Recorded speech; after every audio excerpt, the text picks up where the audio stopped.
Hey everyone, this is S.M. Pratt, and today we're going to continue the popular topic, actual wealth versus acting wealthy. I did a video on this about a year or so ago, and it's one of my most requested videos to do a follow-up on, so here's my attempt at a part 2. If you didn't catch that first video, I referenced this book right here, The Millionaire Next Door. I recommend this to any independent adult. It essentially pulls back the veil on this topic we're about to discuss, actual wealth versus acting wealthy. So what I want to do here is essentially what they do in this book. I'm going to give you an example of two individuals who have the same exact income, but their wealth varies because of their choices. And we're going to talk about what those choices look like and how they compound over time. We're going to talk about the difference between assets and debt and really understand what you're buying, what you're getting into, and the risk you take and how wealth is accumulated in every single situation. I don't care if you're a plumber, if you're on Wall Street, if you live in a grandma basement bunker and you sell Pokemon cards, it doesn't matter. These are all different paths to the same destination, and there's a very similar core to all of these individuals and how they operate.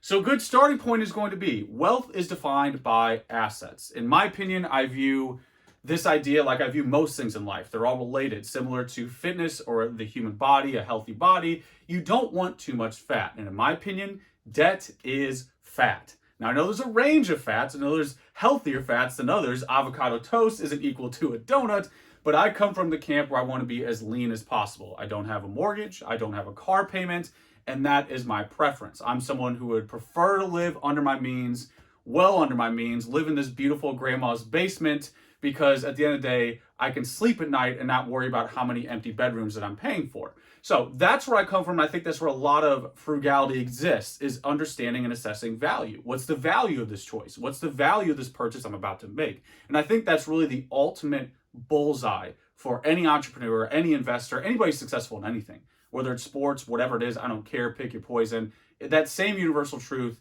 is there in every category, assessing value. It's the most difficult thing to do. So in relation to that, let's go through some examples of assets. I remember back in 2010, 2011, when I purchased my first Illustrator, one of the guys I roomed with at Worlds was like, I don't know, would I want a card or a car? And he's tongue-in-cheek joking that I should have bought a car instead of this card for 5 figures. And here we are today. I could have bought a car back then, and now it'd be probably a fifth of what I paid. Not to mention all the maintenance and all these extra fees that we're not even getting into. But that same Pikachu Illustrator, you can add a zero to safely what I paid back then. So you get the idea of what I'm getting at. In fact, this card right here, I showcased in my last video on this exact topic. And this card right here can now buy a Tesla. Not even just like your Tesla 3, we're talking like the performance model Tesla at this point. So that is a general breakdown. A lot of the shade or salt that I would get is like, dude, why are you buying cardboard? Because it's a better asset than a car. Now, I'm not saying the Pokemon cards are the best asset possible. They aren't. Certain Pokemon cards are fantastic. Majority of them are not. Majority of them are energy cards. Keep that in mind. Common and uncommon cards are more common than the rare exceptional cards that are great investment vehicles. Now, getting into what I really want to talk about here are two individuals that I think are essentially stereotypes, at least for my age group right now, of people I know, or at least, spouses, partners, couples, that make around $75,000 a year. We're going to use that as our baseline. So two individuals who make $75K a year. One of them goes out and buys a $250,000 home. The other goes out and buys a $500,000 home. So we're going to break down the opportunity cost between these two, because there's a lot of pressure to have empty bedrooms, to have granite countertops, to have exposed brick interior, or whatever trendy thing is happening right now. Maybe when this video goes out, it'll change. But that is the influence you really have to navigate. What's the opportunity cost of buying that $500K home versus the $250K? So when we analyze this, a $250K option, you're paying your $20 deposit of $50,000, so you're at $200 remaining. This one over here, get used to this dichotomy. It's going to double every time. So 50 at $250K, that's going to be 100 at $500,000. So already you're throwing in double the amount of capital. So this person right here, they have $50K that they could do whatever they want with. They can go buy the trophy Kangaskhan if they want. They could buy the Tesla. They could, if they want to keep being prudent, they could put that in the S&P 500. The bottom line is, they have more room, more flexibility, more options, where this one doesn't. They are handcuffing themselves by choice to have the most empty bedrooms out of all of their friends. So this person already has more options. Now, when you start looking at the monthly payments, you go the 30-year rate for $200,000 at 4% is going to be like $950 where this one over here again is going to be about double, $1,800, $1,900. So again, you see the same situation. Month to month, this person has more room to just live their life and enjoy life, where this one doesn't.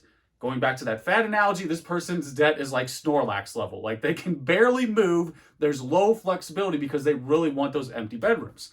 So continuing this idea, if we go forward 10 years, this person over here, the 250K, could have done a 10-year mortgage option, which means you have a higher principal, but you pay less debt. You have a lower rate, or you have a higher rate, but you have a lower amount of interest that goes to whoever's lending the money to you. So this person can go that route and pay the exact same amount as the person who's paying 30 years over here. It's pretty much within $100 of each other.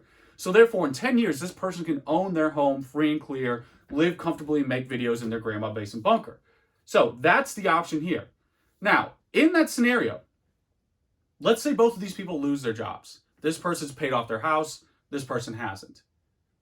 This person over here has so much time and cushion to do what they want. In fact, because they own their home, they can access that equity. Where this one over here, who is still tied to the bank or whoever loaned that money, has to keep making payments.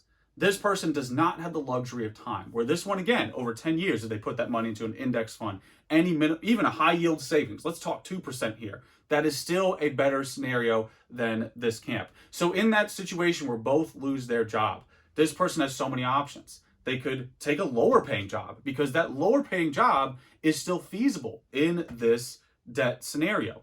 Where this one, it isn't. If they want to cut their job in half, or let's say 40%, 25%, they probably can't continue to afford this lifestyle. And this is what you saw in the recession, or the crash, let's just say in 2008, 2009.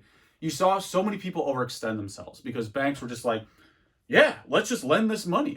Don't worry about synthetic CDOs. Don't worry about any of that. Let's just keep firing money out to these consumers. They'll figure it out. So that's what happened essentially in the housing crisis. You had people who overextended and they were dependent on everything staying the same. Now that's an idea I really want to talk about, is that people who overextend and they bloat themselves out with debt like a Snorlax, they are entirely dependent on everything in their life staying the same, which for anyone who's lived long enough is a very difficult thing to do. Maintenance is required. Again, if we're talking about fitness, there's a lot of parallels here. It's constant maintenance. It's constant mythosisyphus. You got to push the boulder up, it comes down. Get better at this. This is life at large. And that's what a lot of people miss when they want to own the most empty bedrooms out of all of their friends. They miss that point because they don't realize that they need everything to stay the same for this very, very, very risky life to continue. So if we go back to that scenario where both these individuals lose their jobs, not to mention this person over here is constantly paying more in property tax, more in utilities, more in maintenance. Everything is just going to be higher. So therefore, this person has so much less stress. They have so many options, so much time. If they don't want to work for a year, 2 years, 3 years, real scenarios. I know people who did this in the recession because they padded themselves for the rainy day. The rainy day came and they're like, okay, I prepared for this. You just have, at the end of the day, so many more options because this person's actually wealthy. This person's acting wealthy.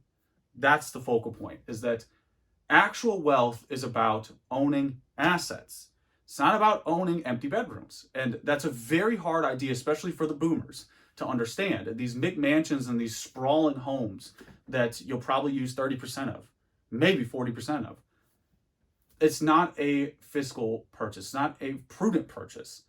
And sure, I know that you could throw in this very exceptional argument, well, maybe this area, the 500K area, is something like, LA or hot area where you got a deal. Fine, you can make that argument from exception. But at the end of the day, all things being equal, all areas and income being equal, this is always the better choice. And another thing I want to throw at you here, I'm doing tongue-in-cheek a lot about the empty bedrooms.